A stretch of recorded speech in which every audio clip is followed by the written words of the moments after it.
Em nome do Pai, do Filho e do Espírito Santo. A graça de nosso Senhor Jesus Cristo, o amor do Pai e a comunhão do Espírito Santo estejam sempre convosco. Bom dia para todos. Nós fazemos esta oração da paróquia de Nossa Senhora de Fátima, Kingston, Ontário, Canadá. Our Lady Fátima Parish, em Kingston, Canadá. E daqui enviamos uma saudação amiga para todos, para aqueles que, doentes, nesta situação de pandemia, e temos recebido notícias que nos animam a respeito da pandemia. Parece, segundo os dados, a vacina dos Estados Unidos está a resultar 100%, e isso anima-nos muito, apesar de termos que ter cuidado mais por alguns meses, penso que 2 meses, de muito cuidado para que a vacina seja então distribuída com toda a segurança, mas temos que nos proteger. Também as notícias de que o o nosso caro Presidente Jair Bolsonaro do Brasil, que está bem, tomou perdão pelo nome, é difícil, mas um medicamento que já está inventado desde da década de 1940, que foi criado para a malária, e quando é administrado logo perante os primeiros sintomas, sem se deixar passar, também teve resultados muito bons. Isto anima-nos. Deus não nos abandona. Esta é a certeza que nós temos. Temos de fazer o nosso papel, a nossa parte, cuidar de nós, cuidar dos outros, com caridade, mas a certeza é que Deus não nos abandona. Hoje celebramos o 9º dia da novena de Nossa Senhora do Monte Carmelo, o primeiro santuário dedicado a Maria. E neste dia contemplamos Maria no dia de Pentecostes, a descida do Espírito Santo sobre Maria e os apóstolos.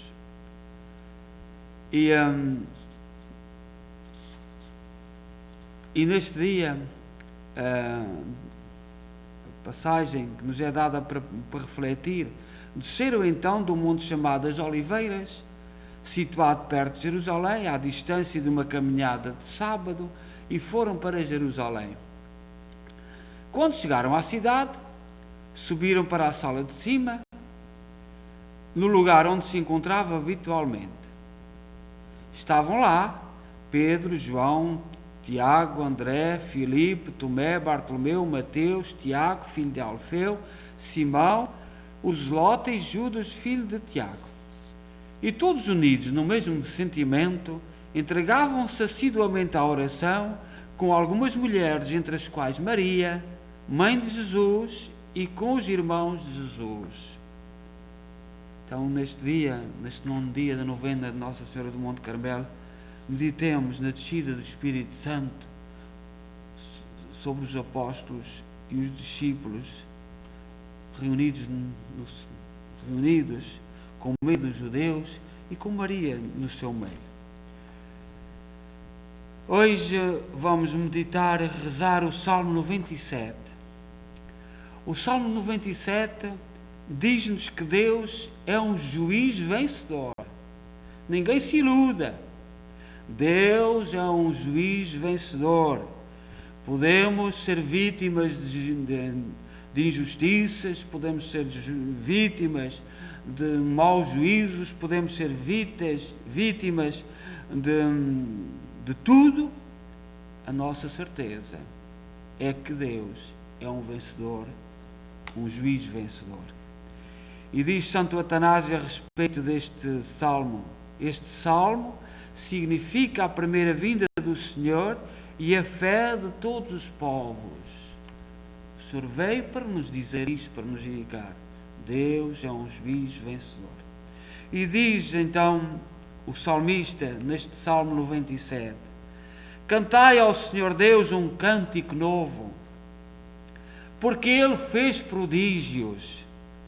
A sua mão e o seu braço forte e santo alcançaram a vitória. O Senhor fez conhecer a salvação e às nações a sua justiça. Recordou o seu amor sempre fiel pela casa de Israel. Os confins do universo contemplaram a salvação do nosso Deus. Aclamai o Senhor Deus, ó terra inteira, alegrai-vos e exultai. Cantai salmos ao Senhor ao som da harpa e da cítara suave.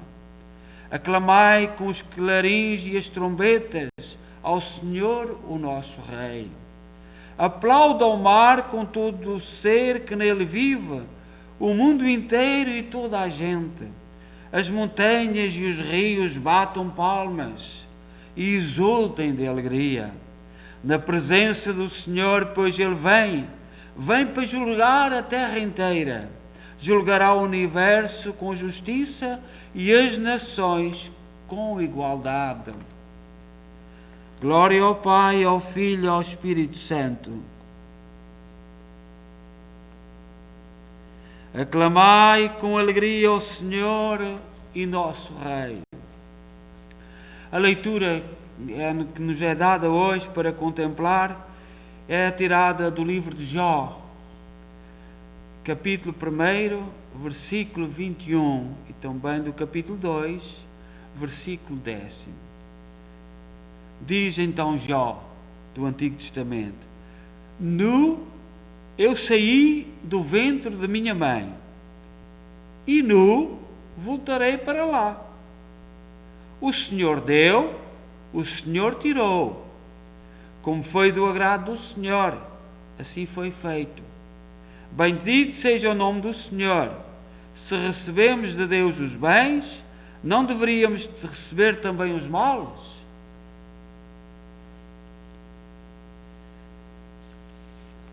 Então fica esta pergunta de Jó do Antigo Testamento. Nós hoje celebramos na igreja São Boaventura, que viveu no século XII. São Boaventura morreu em Lyon, França, em 1274. Foi um grande filósofo, um grande pensador. A igreja deve muito a estes grandes homens que ao longo dos tempos foram recebendo a inspiração de Deus e foram transmitindo com sabedoria ao seu povo. Nem todos podemos ser filósofos, nem todos podemos ser poetas, nem todos podemos ser teólogos, nem todos podemos ser cientistas. Cada um tem os seus dons e nós devemos a grandes homens como São Boaventura os seus ensinamentos, a sua atenção e receber a graça de Deus. E diz São Boaventura que a sabedoria mística é revelada pelo Espírito Santo. Nós sabemos que alguns cristãos ao longo dos tempos foram místicos. Na sua capacidade de reflexão, se abstraíam de tudo ao seu lado, ao seu redor, e conseguiam entrar na grandeza de Deus, uma capacidade profunda. E nós, às vezes, quando estamos a rezar, estamos distraídos. Não somos místicos. Não somos capazes de esquecer aquilo que está ao nosso lado. As nossas preocupações, as nossas angústias. E diz que São Boaventura, a sabedoria mística é-nos dada pelo Espírito Santo. Diz São Boaventura: Cristo é o caminho, Cristo é a porta, Cristo é a espada e o veículo, o propiciatório colocado sobre a arca de Deus, diz no Êxodo 26, 34. E o mistério desde sempre escondido, diz São Paulo aos Efésios 3, 9. Quem olha para o seu propiciatório, como rosto totalmente voltado para ele, contempla-o suspenso na cruz, com fé, esperança e caridade, com devoção, admiração e alegria, com veneração, louvor e júbilo, realiza com ele a Páscoa, isto é, a passagem. E assim, por meio do lenho da cruz, atravessa o Mar Vermelho, saindo do Egito, entrando no deserto, onde saboreia o maná escondido. Descansa também no túmulo de Cristo, parecendo exteriormente morto, mas experimentando, tanto quanto é possível, a sua condição de peregrino, aquilo que foi dito pelo próprio Cristo ao ladrão que o reconhecera: ainda hoje estarás comigo no paraíso. Lucas, Evangelho de São Lucas, capítulo 23, versículo 43. Quantos de nós olham para a cruz de Cristo e não veem nada? Quantos de nós olham para a cruz de Cristo e ficam incomodados com aquilo que vê? Porque aquilo não fala do mundo. A cruz de Jesus Cristo não fala, não tem uma linguagem agradável ao mundo. E como São Boaventura, nós temos que, através das realidades, abstrair, ser místicos, a pedir a graça de Deus, pela ação do Espírito Santo, e saber ver para lá daquilo que se vê. Nesta passagem, se for perfeita, é preciso deixar todas as operações intelectuais e que o ápice de todo o afeto seja transferido e transformado em Deus. Estamos diante de uma realidade mística e profundíssima. Ninguém a conhece, a não ser a quem a recebe.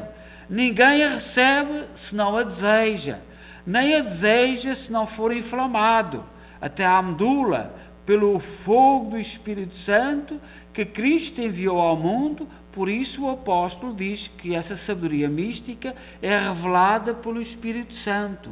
Diz São Paulo, na primeira carta aos Coríntios, capítulo 2, versículo 13. Todos nós temos na nossa casa fotografias que recordam momentos, situações, recordam pessoas, têm significados. Mas só alguns são capazes de ler as fotografias, porque sabem todos os mistérios que estão por detrás. Que festa foi aquela? Quem eram aquelas pessoas? Nós olhamos, às vezes, nós olhamos para a cruz de Cristo, nós olhamos para o sacrário, nós olhamos para as imagens e não vemos nada. Não se vê nada. Isto aqui é o dom da fé. E São Boaventura diz-nos para nós sermos profundos, abstrairmos de tudo, ir à profundidade da realidade. Ontem rezámos sobre Maria junto à cruz. Quando a nossa cruz aqui na igreja é alta, grande, quantos de nós é que já refletimos Maria ali de pé, junto à cruz de Jesus? Não se vê, Maria não está lá. Se nós não quisermos, São Boaventura neste dia faz-nos refletir. Se, portanto, queres saber como isso acontece, interroga a graça e não a ciência, o desejo e não a inteligência, os meios da oração e não o estudo dos livros, o esposo e não o professor, Deus e não o homem, a escuridão e não a claridade. Não interrogues a luz, mas o fogo que em tudo inflama e transfere para Deus, com sons suavíssimos e afetos ardentíssimos. Esse fogo é Deus. A sua fornalha está em Jerusalém. Cristo acendeu-a no calor da sua ardentíssima paixão. A sua fornalha está verdadeiramente, só pode suportá-la quem diz: minha alma prefere ser sufocada e os meus ossos a morte. Diz Jó, no capítulo 7, versículo 15. Nós, para vermos as coisas na realidade, não podemos seguir os critérios do mundo. Nós vivemos muitos anos uma gritaria da ciência, e até dizer que a Igreja é contra a ciência, os anos 80, 90, essa gritaria. Chegámos à pandemia e claro que temos que amar a ciência, mas a ciência é o caminho para chegar a Deus. Depois de atravessar a estrada da científica, chegamos ao topo, a Deus. Se não, chegamos ao abismo. E a ciência às vezes pode conduzir para o abismo. Quem ama esta morte pode ver a Deus, porque sem dúvida alguma é verdade. O homem não pode ver-me e viver. Morramos, pois, e entremos na escuridão. Imponhamos silêncio às preocupações, paixões e fantasias. É preciso enterrar tanta coisa que temos no nosso coração. É preciso deitar ao lixo tanta coisa. Com Cristo crucificado, passemos deste mundo para o Pai, diz São João, no Evangelho de São João, capítulo 13, versículo 1. A fim de podermos dizer como o apóstolo Filipe, quando o Pai se manifestar a nós: isso nos basta. João, capítulo 14, versículo 8. Ouvirmos como Paulo: basta-me a minha graça. Capítulo, segunda carta de Coríntios, de São Paulo aos Coríntios, capítulo 12, versículo 9. E exultar com David, exclamando: mesmo que o corpo e o coração se vão gastando, Deus é a minha parte, a minha herança para sempre. Bendito seja Deus para sempre. E em todo o povo diga: amém, amém, amém. Santa Teresa d'Ávila, uma grande mística do século XVI, reformadora dos Carmelos, porque do Carmelo vem, da devoção de Nossa Senhora do Carmelo, vêm todos os carmelitas. Santa Teresa d'Ávila era uma carmelita e é uma grande reformadora. Diz: nada te perturbe, nada te espante, nada te incomode. Quem a Deus tem, nada lhe falta, só Deus basta.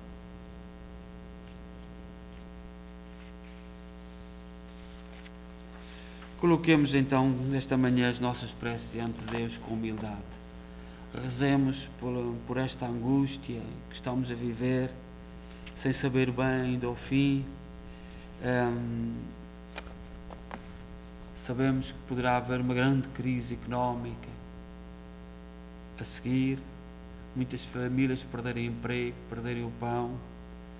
Que o Senhor nos acuda e saibamos optar pelo mais importante. Oremos a Cristo que nos alimenta e protege a Igreja, pela qual deu a sua vida, e digamos com fé: lembrai-vos, Senhor, da vossa Igreja. Bendito sejais, Senhor Jesus Cristo, pastor da Igreja, que nos dais hoje luz e vida. Ensinai-nos a agradecer tão preciosos dons. Lembrai-vos, Senhor, da vossa Igreja. Velai com bondade sobre o rebanho reunido em vosso nome, para que não se perca nenhum daqueles que o Pai vos confiou. Lembrai-vos, Senhor, da vossa Igreja. Conduzi a Igreja pelo caminho dos vossos mandamentos, e que o Espírito Santo se mantenha sempre fiel. Lembrai-vos, Senhor, da vossa Igreja. Aumentai a Igreja com a vossa palavra e o vosso pão, para que, fortalecida por este alimento, ela vos siga com alegria. Lembrai-vos, Senhor, da vossa Igreja. Pai nosso, que estais nos céus, santificado seja o vosso nome. Venha a nós o vosso reino, seja feita a vossa vontade, assim na terra como no céu. O pão nosso cada dia nos dai hoje. Perdoai-nos as nossas ofensas, assim como nós perdoamos a quem nos tem ofendido, e não nos deixeis cair em tentação, mas livrai-nos do mal. São João da Cruz, um grande místico, confessor de Santa Teresa d'Ávila, diretor espiritual que a aconselhava, escreveu a respeito desta imagem de Maria receber o Espírito Santo com os apóstolos.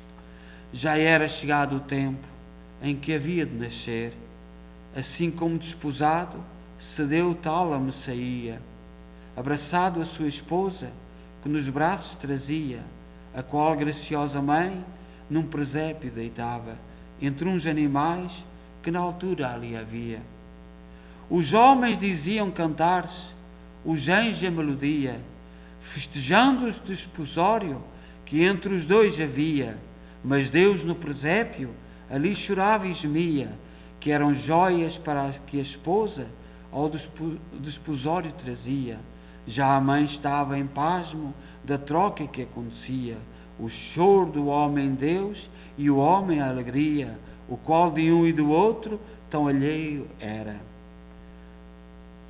A gloriosa Virgem Nossa Senhora, que esteve desde o princípio levantada a este alto estado, nunca teve na sua alma impressa forma de alguma criatura, nem por ela se moveu, mas desde sempre foi movida pelo Espírito Santo. Então, Maria desde o princípio, desde o presépio, desde a gruta de Belém até ao Espírito Santo, acompanhou com profundidade o mistério do seu Filho Jesus Cristo. Oremos.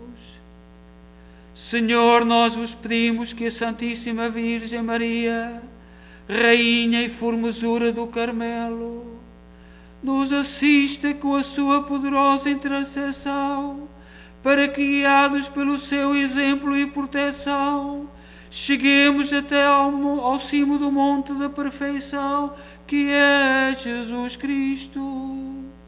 Ele que é Deus convosco na unidade do Espírito Santo. O Senhor esteja convosco. Abençoe-nos Deus Todo-Poderoso, Pai, Filho e Espírito Santo. Desejo a todos um bom dia.